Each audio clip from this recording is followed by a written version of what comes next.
What's going on, everyone? Welcome back to the show. So we had a busy Friday, and now we're going to talk about Senator Sinema because she announced on a Friday that she will be leaving the Democratic Party and becoming an independent. So we're going to talk about that. But first off, you guys can do me a favor. Please like the video, subscribe to the channel, hit that little bell notification, and then click all. By clicking all, you'll get notified anytime we put out a video. We do daily videos here. So by clicking the bell notification and clicking all, you should be getting updated every day. Okay, so we're going to have a busy 10 days. So we only have 10 days left before Congress will go on. Actually, they will end their session, and then you'll have the new Congress coming in January.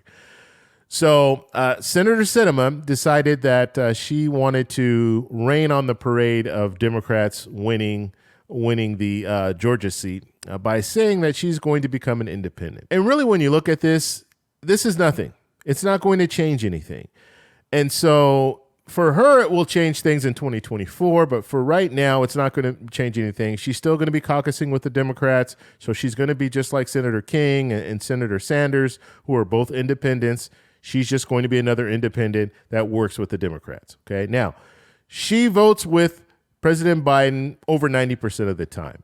And so when you look at that, then you realize, and she's already said that she's not going to change her values, and she says she's still going to represent people in Arizona the way she's been representing them for years.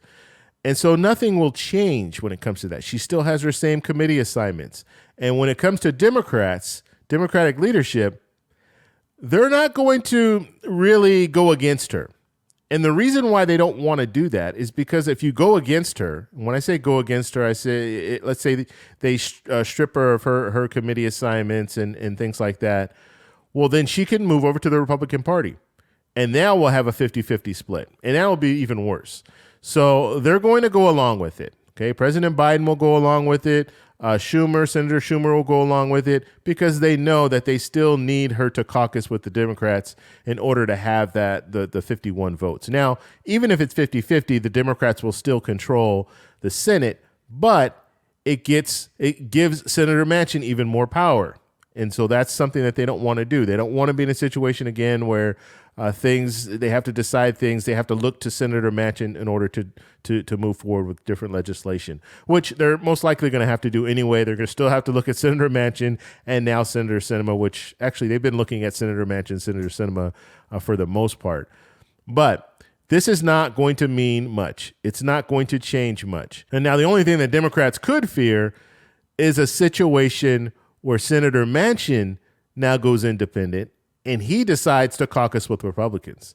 And then Senator Sinema decides to caucus with Republicans. And now guess what?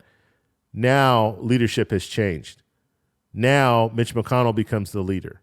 And so that's what they don't want. And so they're going to play nice. Democrats are going to play nice with Senator Sinema, even though she decided to go independent.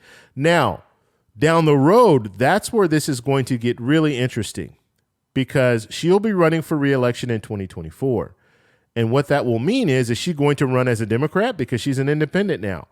So is she going to run on the Democratic ticket for the primary? She's going to run against someone for the primary, or is she just going to run as an independent? Let whoever the Democrat is run in the primary for senator, and then you'll have a Republican running in the primary for senator, and then you'll have her running as an independent. And then she hopes that she'll be able to get enough votes in order to win as an independent in Arizona. Will Democrats actually have someone challenge her?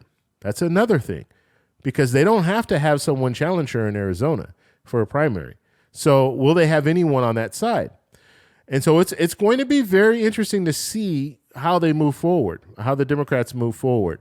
And when I say, will the Democrats have anyone challenge her, basically, will they fund a candidate to challenge Senator Sinema if she's running for re-election in Arizona? And they can choose not to. You can still have Democrats, if they want to run, they can run on their own and fund an election on their own, but it costs a lot of money. And that's where the Democratic Party comes in. They come in with the money and they bring that money in. And if you get their endorsement, they're going to help you win. And so we'll have to see what happens in 2024, but she's taking a big risk here because she's going independent, which means she's going to need to pick up funding. And where's she going to get that from? That's why you don't see too many independent candidates win. You don't see the Green Party winning. You don't see some of these other independent parties win because they don't have the financial backing. Unless they're individually wealthy and they have money on their own and they can fund their own campaigns, you don't see this happening very often. And so it will be interesting to see. And another thing that will be interesting in 2024 is to see what President Trump does. He's already declared that he's running. He's running as a Republican. But what if he doesn't win the primary as a Republican? Let's say DeSantis, which everyone's thinking he's going to announce that he's going to be running for president. Let's say he beats President Trump.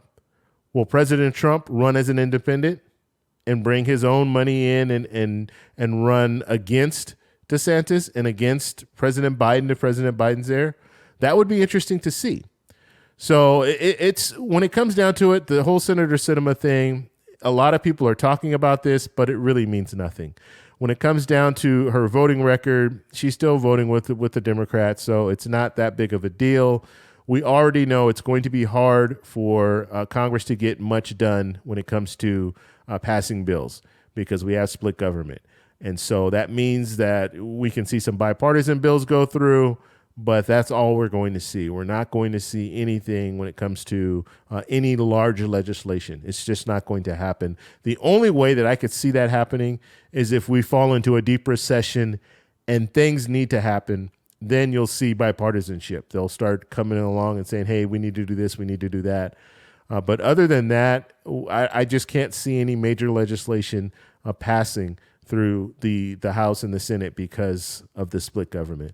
So I want to know what you guys think about this. What do you think about Senator Sinema turning independent? Do you think this is a big deal? You think it was really blown out of proportion? People are talking about it like it was, I would imagine that some people thought that she might consider caucusing with the Republicans, but she made that clear. She made that clear right away that that's not what she's going to do. She wants to keep her committee assignments, and she still will be caucusing with Democrats. And I have one more thing that I want to talk about. Miss Happy Apple. You guys know Miss Happy Apple. If you watch my channel, you know that name because she's always in the comments and she's always helping out anytime I do premiere videos and things like that. She's a moderator. And I reached out to her a couple of weeks ago, and I didn't get a response back. And I've had some people in the comments ask me and say that they're concerned about her because they haven't heard from her either. You don't see her in the comments anymore. I don't see her at all. And so I'm asking you guys, and I know her name, but I'm not going to put her name out, okay, first off. But if you guys know, like if you guys have had a relationship with her, if you talk with her via email and stuff like that, reach out to her to see if she's okay. Because like I said, I've tried and I didn't get a response. And so, I'm concerned now with her well-being. Hopefully everything is okay with her. But if you could do that for me, I really appreciate it. And if you've heard from her, let me know in the comments also. So that's all I want to talk about today. If you guys like this video, please give me a thumbs up. Please subscribe for more, and I'll talk to you in the next one. Bye.